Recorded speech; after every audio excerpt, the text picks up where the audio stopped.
Buenos días, jóvenes de séptimo grado. En la clase de hoy vamos a tratar acerca de la enfermedad del COVID-19. Vamos a estar definiendo varias palabras que pueden parecernos extrañas o nuevas que tratamos en la clase anterior. Entonces vamos a realizar en este momento el glosario. Son 18 palabras nuevas que vamos a definir para poder entender un poco más todo este tema relacionado con la pandemia del COVID-19. Para empezar, nuestro primer término es Wuhan. Wuhan es una ciudad, es la capital de la provincia de Hubei y la ciudad más poblada en la zona central de la República Popular de China. Esta ciudad fue la primer ciudad en donde se localizó el primer caso del COVID-19. Fue en donde empezó a regarse, por así decirlo, alrededor del mundo. El segundo término es pandemia. Ustedes recordarán que en nuestra clase también de la historia de las pandemias vimos un poco sobre lo que significa este término. Este término es una enfermedad epidémica que se extiende a muchos países o que ataca a casi todos los individuos de una localidad o de una región. Una pandemia es una enfermedad que se riega a través del mundo en los diferentes países que existen y que ataca a casi todos los individuos de casi todos los países, ¿verdad? Por eso es que se le llama pandemia. Ahora, vamos a hablar de nuestro siguiente término, que es coronavirus. Los coronavirus son una familia muy grande de virus, algunos de los cuales pueden ser causa de diferentes enfermedades que van desde lo más común, que puede ser un resfriado, hasta un síndrome respiratorio agudo severo, que son los famosos SARS. El COVID-19 en sí, el nombre COVID-19 es la enfermedad infecciosa que ha sido causada por el coronavirus. El coronavirus es el tipo de virus. Y esta es la enfermedad que se ha descubierto recientemente y a la que nos estamos enfrentando el día de hoy. Tanto el nuevo virus como la enfermedad eran desconocidos antes de que se conociera el primer caso en Wuhan, China, en diciembre del 2019. Nuestro siguiente término es el SARS-CoV-2. Este es un tipo de coronavirus. Este virus en sí es el causante de la enfermedad por coronavirus del 2019, a la que se le llamó COVID-19, cuya expansión mundial ha provocado la pandemia a la que nos hemos visto afectados desde el año pasado, desde diciembre, hasta lo que llevamos del 2020. Como pueden ver, es una enfermedad muy fuerte porque ya llevamos muchos meses en los que aún no se ha logrado todavía controlar el brote de esta enfermedad. Ahora, nuestro siguiente término es restricciones. Las restricciones son un proceso y una consecuencia de restringir.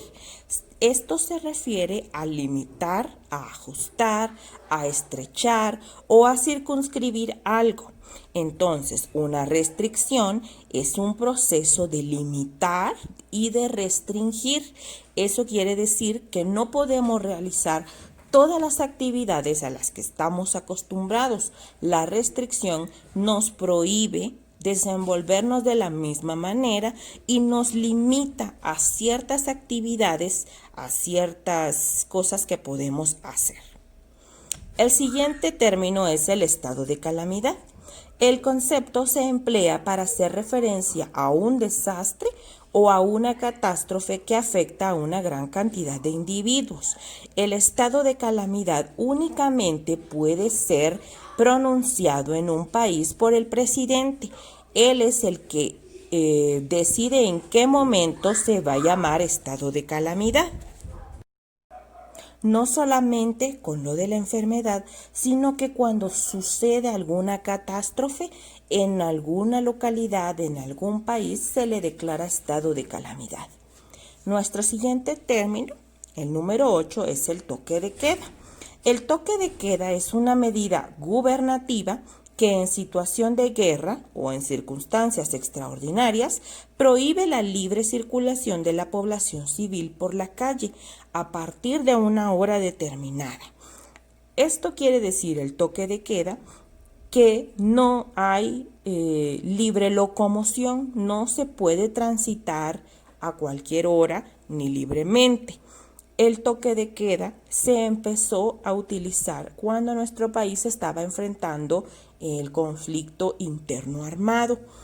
A partir de ahí se conoce lo que es el toque de queda, pero es una medida que puede utilizarse en algún otro tipo de circunstancia como la que vivimos actualmente. Esto le prohíbe a la población civil poder movilizarse a través de las calles a cualquier hora del día, pero no le prohíbe a entidades del gobierno dedicadas a la seguridad como los como los soldados y la Policía Nacional Civil, y tampoco le prohíbe a las entidades de salud, por ejemplo, a los bomberos, a las ambulancias, a la Cruz Roja. Ellos pueden transitar sin ningún tipo de prohibición o de restricción. Lo mismo para las personas que se dedican al comercio de productos de primera necesidad como lo son los alimentos o las medicinas. Este grupo de personas no aplica el toque de queda para ellos, no aplican las restricciones para ellos porque son parte fundamental de que se pueda mantener el orden dentro de la población a pesar de que exista el toque de queda. Así que el toque de queda también es una medida que únicamente puede ser dictada por el gobierno. Nuestro siguiente término es la curva de contagio. La curva de contagio es la gráfica que se cruza con el número de casos y el tiempo durante el cual se extiende la enfermedad, midiendo de este modo la velocidad con que el virus se contagia. Acá en la imagen ustedes pueden ver una imagen roja, una curva de color rojo, pues en la línea vertical se escribe el número de casos y en la horizontal se escribe el tiempo que ha tardado la enfermedad. De esa manera podemos localizar puntos en la gráfica que nos van a indicar qué tantos casos hay. Por ejemplo, en la gráfica roja, el número de casos sube de forma muy rápida y en poco tiempo, y por eso la gráfica es cada vez más vertical, lo que indica un alto número de contagios en poco tiempo. Esa es la curva de contagio. Ahora, nuestro siguiente término sería el aplanamiento de la curva. Pueden ver en la imagen que la curva roja, ahora hay otra curva enfrente que es de color gris. Esta curva puede mostrar de esta manera que hay pocos contagios en un tiempo más alargado, lo cual hace que la curva roja, que estaba muy alta, se aplane, por eso se llama aplanamiento de la curva. Entonces, la curva deja de crecer y esto significa que el número de contagios baja durante el periodo de tiempo más grande. El número de contagios puede que se mantenga o baje, pero no se incrementa, lo que hace que la velocidad de los contagios sea menor y por tanto se cree que en ese momento se ha frenado la enfermedad o por lo menos ya se ha controlado. Nuestro siguiente término es mascarilla. Todos hemos visto y utilizado una mascarilla a lo largo de estos meses. Una mascarilla es un producto sanitario que permite tapar la boca y las fosas nasales de la persona que la utiliza para evitar que entren agentes patógenos. ¿Qué quiere decir esto? Que entren virus, moléculas, bacterias. cualquier tipo de enfermedad y evitar contagiarse. De igual manera, se pueden utilizar en sentido contrario. Eso quiere decir que como yo tengo con la mascarilla tapada mi boca y mis fosas nasales, mis bacterias, mis virus y todas las moléculas que hay dentro de mí no salen y no contagian a los demás en caso de que yo estuviera infectada. El otro término es el distanciamiento social. Por lo general, las infecciones o los virus se contrarrestan o se tratan con medicamentos, pues el distanciamiento social es una manera de tratar la enfermedad sin medicamentos. Es un conjunto de medidas no farmacéuticas de control de infecciones. El objetivo es detener o desacelerar la propagación de la enfermedad contagiosa. ¿De qué manera? Pues se supone que tenemos conocimiento de que los virus pueden alejarse del cuerpo o pueden movilizarse hasta un campo tal vez de 1,5 metros. Entonces, por eso se recomienda que la gente se mantenga alejada por lo menos esta distancia de 1,5 metros para que los virus de las demás personas no entren a los cuerpos de los demás. De esa manera es que funciona el distanciamiento social, para evitar que mis virus los respire la persona que se coloca a la par mía. Por eso se trata de alejar por lo menos 1 metro o 1,5 metros en lo respectivo a este virus, porque se ha descubierto que el virus no puede transportarse con el aire más allá de este radio, de esta distancia. Nuestro siguiente término es el autoaislamiento. Autoaislarse es la acción de aislarse uno mismo. ¿Qué significa? Esto significa dejar algo solo y separado de otras cosas, apartarse una persona de la comunicación y el trato con los demás, evitar la realidad con los demás e impedir el paso de la transmisión del calor o del sonido o de la saliva o incluso de respirar el aire cerca de otra persona. Se dice autoaislamiento porque cuando una persona empieza a sentir algún síntoma relacionado con la enfermedad a tratar, uno mismo debe saber, si siente el síntoma, que debe autoaislarse, ponerse aparte de los demás para evitar contagiarlos. Y el siguiente término, número 14, es la incubación. La incubación es el tiempo comprendido entre la exposición a un organismo patogénico, o sea, a un virus, a una bacteria, y el momento en que aparecen los síntomas por primera vez. Por lo regular, sabemos que un virus puede entrar en nuestro cuerpo y tarda entre 2 o 3 días en empezar a mostrar síntomas de la enfermedad. Eso quiere decir que los primeros 2 o 3 días yo ya tengo el virus, no me he dado cuenta aún, pero puedo contagiárselo a los demás. En el caso del coronavirus, este virus es tan grave porque puede mantenerse en incubación un aproximado de 5 días.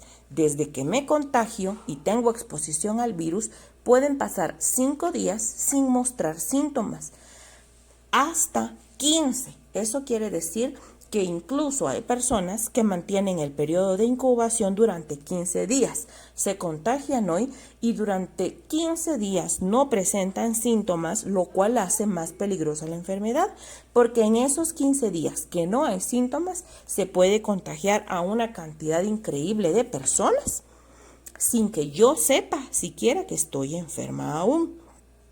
Entonces, la incubación es ese tiempo que pasa el virus dentro del cuerpo sin presentar síntomas todavía. Nuestro siguiente término es el número 15, acaparamiento.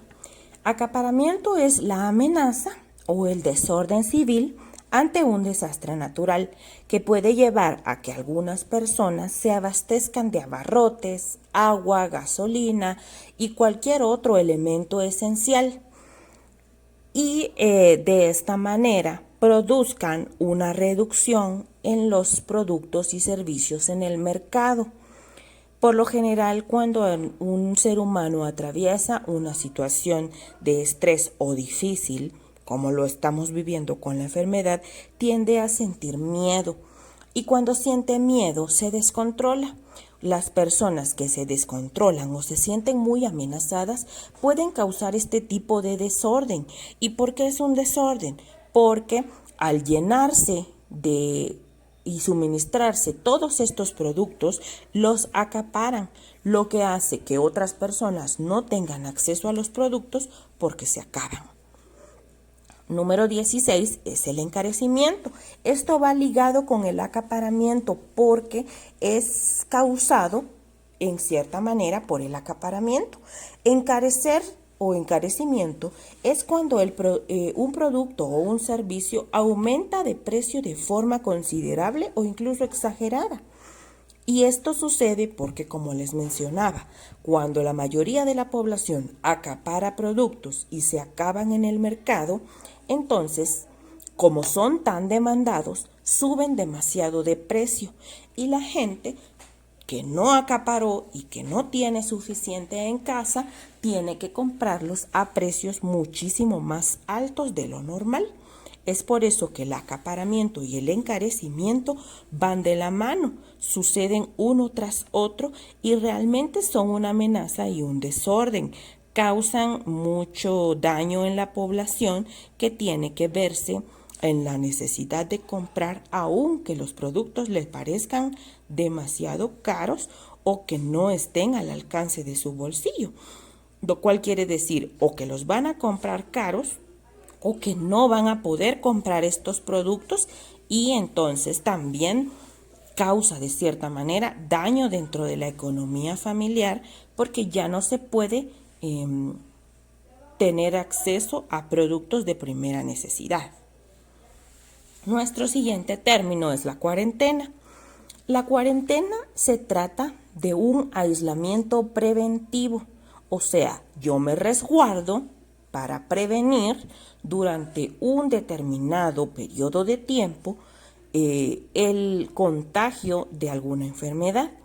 La palabra cuarentena viene del hecho de que se cree que en 40 días, o se ha comprobado que en 40 días se logra controlar una enfermedad, aunque hemos visto que no es suficiente para un tipo de virus como con el que estamos tratando actualmente. Por eso las cuarentenas pueden tardar mucho más tiempo. O sea, realmente solo la palabra se utiliza para que tengamos una idea del concepto de aislamiento preventivo, pero puede tardar el tiempo que sea necesario. Nuestro siguiente término y el último es la vacuna. Una vacuna es una sustancia compuesta por microorganismos atenuados o muertos que se introducen para estimular la formación de anticuerpos y conseguir inmunidad frente a ciertas enfermedades. ¿Pero qué significa esto? En pocas palabras, una vacuna es una mezcla de sustancias a las que se les introduce una pequeña cantidad de microorganismos, de bacterias o de virus de alguna enfermedad en específico que ya están muertos o que ya están muy debilitados. Entonces, esta sustancia se introduce dentro del cuerpo humano de forma mínima. ¿Para qué? Para que nuestro cuerpo conozca cómo funciona el virus y pueda transformarse y fortalecerse para poder contrarrestar el virus en caso de que se contraiga la enfermedad. Si nuestro cuerpo no conoce el virus, no puede defenderse. Pero si ya tiene una vacuna, ya conoció el virus, ya sabe cómo es, ya cuando venga la enfermedad y se apodere del cuerpo, el cuerpo va a poder resistir y pelear contra el virus.